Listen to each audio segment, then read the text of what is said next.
This is King Phakanzama Dam at Midi Ilov. Sanibonani. Iyona ke King Phakanzama Dam. Iyona King Phakanzama Dam la.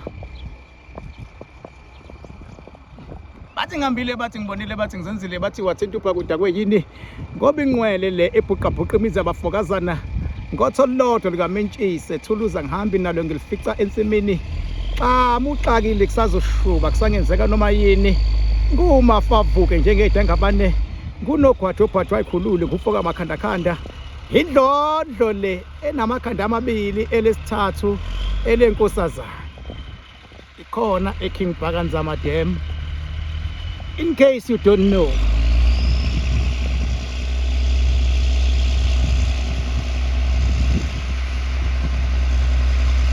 siyabuka nje ziyenzeka izinto siyayibona i-ad hoc committee ibizile yabiza uKethi Mahlala ngisazothinta lolo daba lelo. Siyayibona neMadlanga Commission sazolithinta likhumbuleke bengabe ngikhuluma ngisuke ngazi ukuthi ngikhuluma ngani angiyikhulumi futhi into engeke ngiyimele futhi angiyikhulumi futhi into engeke iziyenzeke.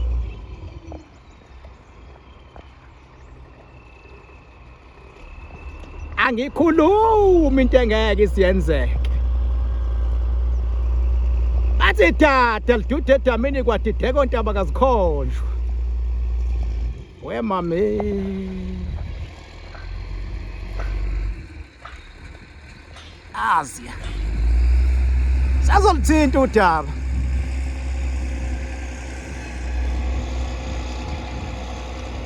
yasetshenzwa kakhulu la King Phakanzama Dam. Ngangishilo nakuqala ngathi ke le mshini la kuyona yami ngiqashile ngiyakhokha nje ngoba kuyasetshenzwa edamini ngangishitha kuyona yami angifuni umuntu uzothi uKing Phaka usenama excavator usenama power star. Cha, ngiqashile nje inkosi yami ngoba phela ngihlonipha umyalelo mase kuthiwa enza u1 no2 no3 ukuze kuphila abantu. Angishonike lena le mase uphumile umyalelo linwebe idamu ukuze kuphila abantu. Ngiyakwenza lokho okwami ukwenza lokho engisuke sengikuthole njengomyalelo.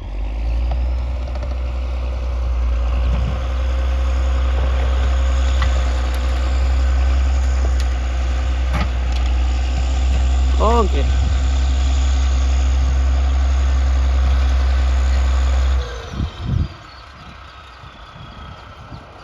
Empilweni into ephazamise kakhulu impilo yabantu kuma families. Awutata lidude edamini kwadideko ntaba kazikhonjwa. Into ephazamise kakhulu abantu kakhulukazi abathandanayo nabakhumuzi izimfihlo. Imfihlo iyingozi enkulu bengabe wakha umuzi. Akufanele mangabe nibambisene nowakwakho nakho umuzi bese niba nezimfihlo okungathi bengabe ithola omunye imfihlo a decide ukuthi uyahamba lekhaya. Akufanele kube nezimfihlo ezinjalo ngoba umuntu lombonayo akahambi yedwa unezidalwa ahamba nazo ezibona yonke into. Uthi unemfihlo wena idlozi nalomuntu liyayibona imfihlo nayo umehluko liyazama ukumthayimisa akakathayimi. Liyayibona imfihlo kufana noma ke nawe wenziwa isilimo umuntu angakuzama ukwenza isilima wena kodwa into ekuneshoyayo ngeke alenze idlozi lakho isilimo esethanda ngeke alenze idlozi lakho isilimo. Singabheja imali ihlale ngakuyena ngoba vele ngizowina. Amadlozi abantu ayahlonishwa hayi kancane ayahlonishwa amadlozi abantu hayi kancane umuntu noma ungangamhlonipha yena but idlozi ahamba nalo lihloniphe ngoba idlozi lomuntu maselilwa ayakuvelela amabhadi wena womuntu. That is why ngisho nje ngithi ngoba nje ngila edamini sizinwebela idamu again. Oh liyanwetshwa uNkulunkulu wami naleli damu lakhona.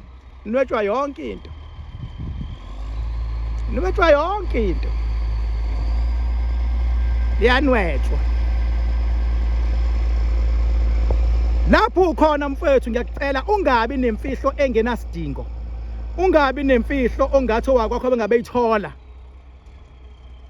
Ngoba once kwaqala ikhala aba nemfihlo sekuyaqala kuba nama challenges angenasidingo enziwa ngamabomu. Ungayiqali nje imfihlo engenasidingo. Uma kuukuthi umuntu wakho nihleli kamnandi niyathandana munikeze phela uthando. Munike uthando ngoba nihleli kamnandi nje. Uma uthando lweni selingasalawuleki senixabana njalo azihlukane phela indlela.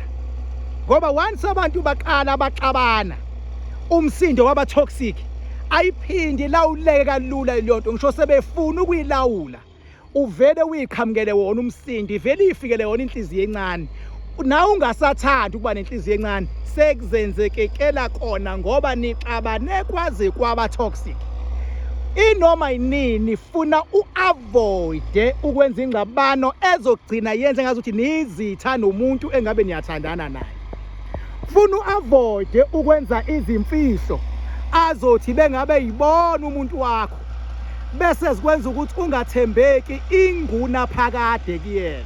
Ungabi naleyo mfihlo. Ungabi naleyo mfihlo. Iba nemfihlo akuzothi noma eyibona kube lula ukumchazela ukuthi hayi la bekunje kwaba nje bese ethi awupha usho ngani uthi ngiyaxolisa sithandwa sami bese okay it's okay. It's okay ke but ungaphindeke ngoba ayinasidingo liyonto. Ayinasidingo liyonto. That is the reason why ngisho mina ngithi noma inini mangabe sibamsene kuyoba lula ukuthi sinqobe. Yilana ke mina la ngibhuqa khona imizi abafokazana ngothola lutho likaMentshisi. Yilapho ke la ukuthi mase ngifike khona ngithi sengisekhaya elikhulu. Ikhona kwesikaMakhanda oil isigodi khona ke la. Khona ke la kwesikaMakhanda oil isigodi. Thanda ungathanda abangibizi King Bhaka for nothing bathi ngihambile bathi ngibonile bathi ngizenzile bathi wathinta uBhaka udakwe yini ngoba ingqwele le ebhuqa imizi abafokazana. Ikhona la ukuthi mase ngilwa ngoMakhanda oil ngithi nqoba lapho ukhona ekhaya nqoba izimpo zaziyo nqoba ngisho izimpo ongazazi ngisuke ngikusho kila. Yikho mase ngithi sebekuzama esile bezama ukuvala izinto zakho bezama ukwenza noma yini phezi kogcobo lakho naphezi kwesiphiwo sakho ngithi siyaqaqa ke siqaqa khona. Idamu lami leli liphakathi egcekeni as you can see. Phakathi egcekeni lapha ubonanga kahle. Iphakathi egcekeni la ama steps ehlela kulona bese ngena endlini.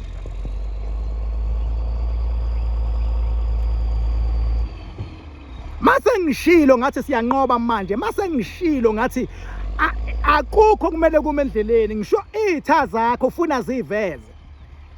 Ezinye ifike seyigaqa ngamadolo uzoxolisa ezinye azigwethe inguna phakade makuthi azikwazi ukuzehlisa. It's either umuntu uyazehlisa noma ugwethe inguna phakade kukuyena umuntu obayisithi ukuthi wenze njani. It's either uyaxolisa noma ugwethe inguna phakade. It's either ufike ekseni ngo4 uzocela uxolo noma ugwethe inguna phakade. Nawe ke lapho ukhona mfowethu ungazibambeli ngezandla izitha zakho ngoba izandla ziyabophisa sikhona nje sokugwebela yena umuntu emhlabeni siphinde simgwebe ezulwini kodwa siqale siqinisekise ukuthi ngabe ingxabano yenu isisesigabeni sokuthi angagwetshwa yini noma kufuna kuqaqwa into zakho nje wena siphume kubantu abanomona ngoba kubona bonke abantu abanomona kubona bonke abantu abalwa nawe ekumele bagwetshwe.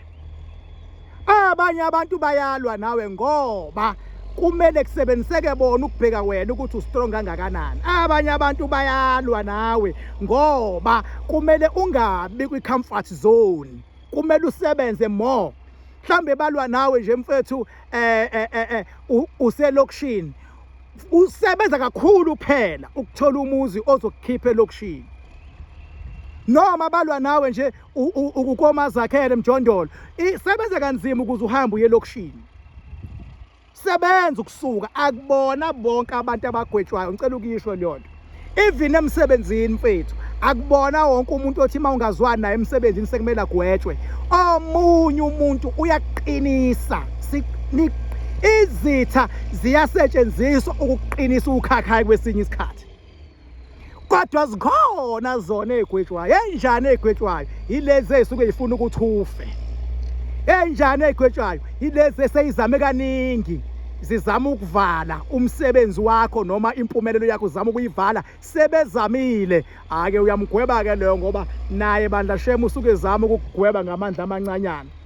Umehluko mawugweba umuntu, mhlawumbe ifuna ngiyicacise, ngoyicacisa ku live lento le kahle. Mawugweba umuntu kuthunyelwa imimoya. Uma seyifikile imimoya, iyona ezodecide ukuthi imgweba kanjani. Kukhona kuthiwe nanga umuntu emsebenzini usezame kaningi ukukuxoshisa, nawe sewufuna ukudila naye. Kuthunyelwa uyeza, siyasihlola isimo sakho kuqala ukuthi ngabe inkinga isemsebenzini noma isekhaya, noma ikuphi, noma isekhaya la uzalwa khona, noma isekhaya la uhlala khona nezingane zakho. Siyayibona inkinga, sesiyabheka ukuthi lo isithi emsebenzini ngabe kwenzakalani. Sesiyabotha usetshenziswa yinkinga ezisekhaya, siyamyeka osemsebenzini, sidila nenkinga ezisekhaya. Cha, lo semsebenzini cha uyena impela onenkinga osekhandela izitha. Sesiyayithuma ke imimoya in the form of makhandakhanda. Mayifika imimoya, iyona ezodecide ukuthi izomsebenza kanjani.